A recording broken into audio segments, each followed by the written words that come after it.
मैं राजीव। भारत जोड़ो यात्रा जैसे जैसे आगे बढ़ रही है वैसे वैसे राहुल गांधी की मोदी सरकार के लिए ललकार और बुलंद होती जा रही है। यात्रा इस समय महाराष्ट्र में है, आप सब जानते हैं, जहां राहुल गांधी ने हाथों में मशाल लेकर प्रवेश किया था। यह तस्वीर आप देख रहे हैं। मशाल थामने के संकेत साफ थे कि अब कांग्रेस को कमजोर और खत्म हो चुकी पार्टी समझने की खुशफहमी बीजेपी न पाले और आगे कड़ी चुनौतियों के लिए तैयार रहे। भारत जोड़ो यात्रा को लोगों का समर्थन हर नए दिन के साथ बढ़ता जा रहा है। आम और खास, बच्चे, बूढ़े, युवा, हर तरह के लोग राहुल गांधी की यात्रा को समर्थन दे रहे हैं। आज कांग्रेस महासचिव जयराम रमेश ने एक 93 साल की महिला लीलाबाई चितले का वीडियो ट्वीट किया है, जिसमें उन्होंने क्विट इंडिया मूवमेंट यानी अंग्रेजों भारत छोड़ो के गांधी जी के आह्वान की याद ताज़ा की है।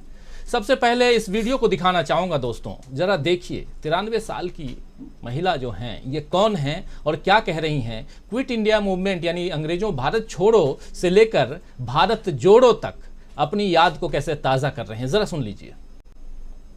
आप भी आवाज मत करिए कोई भी। होते साहब जी बोलिए। मैं 9 अगस्त 1942 में 12 साल की थी। तब डू और डाई गांधी जी ने जो कहा था उस मुताबिक मैं और मेरी 2 सहेलियां कॉलेज के सामने जाके नारे दिए तो हमको पकड़ा गया था।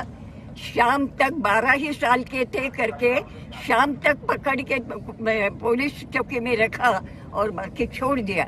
लेकिन मेरे पिताजी, मेरा भाई 3.5 साल बेमुदत without taking him in the court of law jail में था। मेरे पिताजी जेल में थे और देश की आज़ादी जो है इस तरह से मिली नहीं है आज जो कहा जाता है। उसके लिए बहुत सारे छोटे, अमीर, गरीब सब धर्म के लोग उस समय गांधी जी के साथ खड़े रहे और एक मानवीय जो शक्ति होती है वो शक्ति निर्माण होके अंग्रेजों के पास पूरे आयुध थे, लेकिन उनको यहाँ से हमने इस देश को छोड़ने के लिए बाध्य किया है।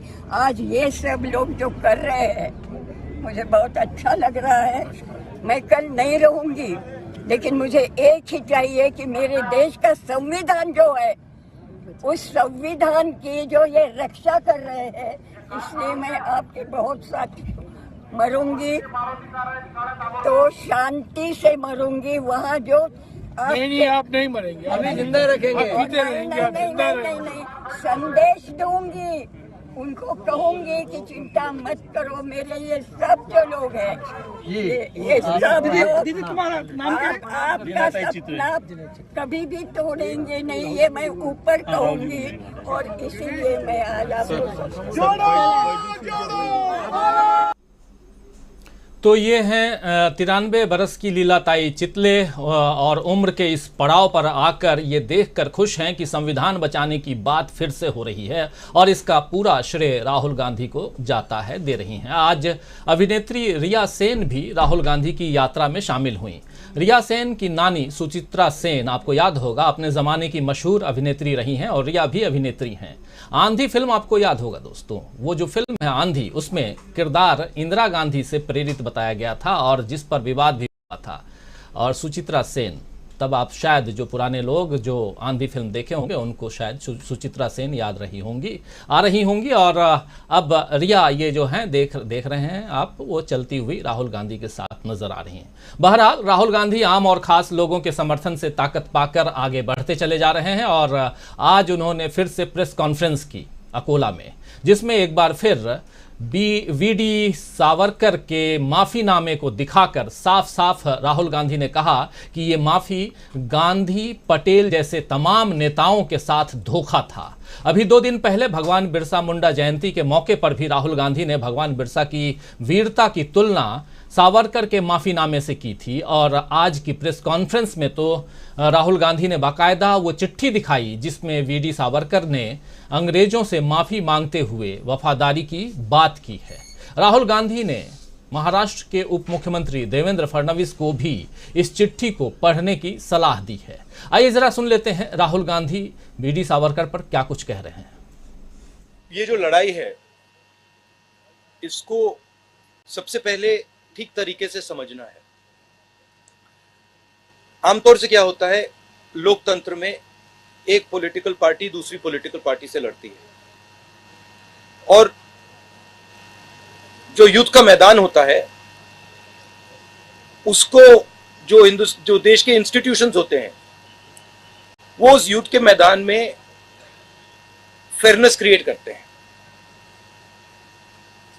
आज क्या है कि ये एक राजनीतिक पार्टी और दूसरी राजनीतिक पार्टी के बीच में लड़ाई नहीं है, और मैं सिर्फ कांग्रेस की बात नहीं कर रहा हूं। एक तरफ हिंदुस्तान के सारे इंस्टीट्यूशंस खड़े हैं, बोलना नहीं चाहिए मगर विपक्ष का प्रेस पे तो कंट्रोल नहीं हैगा, प्रेस पे तो कंट्रोल नहीं है ना, तो बीजेपी का प्रेस पे कंट्रोल है, इंस्टीट्यूशनल स्ट्रक्चर पे कंट्रोल है, जुडिशरी पे प्रेशर डालते हैं।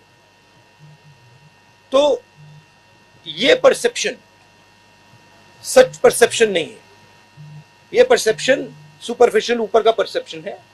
मगर अगर आप नीचे जाएं और जनता से पूछें तो आपको बहुत एकदम दिख जाता है कि जनता क्या कह रही है और ऊपर परसेप्शन क्या बन रहा है।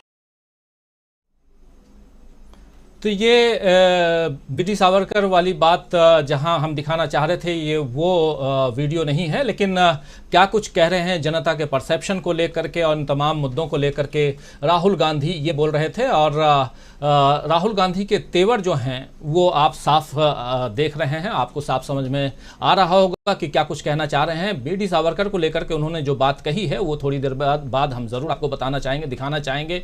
तो अपनी विचारधारा को लेकर के राहुल गांधी एकदम स्पष्ट हैं, साफ हैं और तमाम खतरे उठाकर भी उस पर अडिग बने हुए हैं। वहीं भाजपा और संघ की विचारधारा की असलियत से भी लोगों को परिचित करवा रहे हैं ताकि देश खुद तय कर सके कि दोनों में से किस विचारधारा पर देश की जनता को आगे बढ़ना है, चलना है। आज की प्रेस कॉन्फ्रेंस में राहुल गांधी ने एक बार फिर से बीजेपी पर आरोप लगाए कि देश में बीते 8 साल में नफरत, डर और हिंसा फैलाई जा रही है। बीजेपी नेता किसानों और युवाओं से बात नहीं करते हैं, देश के युवाओं को सामने का रास्ता नहीं दिख रहा है, बेरोजगारी, महंगाई फैल रही है, इसीलिए ये यात्रा जरूरी है। राहुल गांधी ने यात्रा को रोकने के ऊपर पूछे गए सवाल पर सीधा कहा कि अगर किसी को लगता है कि इस यात्रा को रोकना है तो रोक दीजिए। आइए जरा इस बात को सुन लेते हैं, देख लेते हैं कि यात्रा को रोकने पर राहुल गांधी क्या कुछ कह रहे हैं। एक सवाल पूछा गया कि अगर आपकी यात्रा को रोकने को कह दिया गया या सरकार रुकवा दे तो आप क्या करेंगे, सुनिए जरा। रोकने के लिए रोक दीजिए, कोई प्रॉब्लम नहीं है, रोक दीजिए। देखिए, किसी का कोई विचार हो उसको रखना चाहिए, और अगर सरकार को लगे कि भारत जोड़ो यात्रा को रोक देना चाहिए तो रोकने की कोशिश कीजिए, करिए। जो बीजेपी की अप्रोच है, नफरत से भरी, डरी हुई,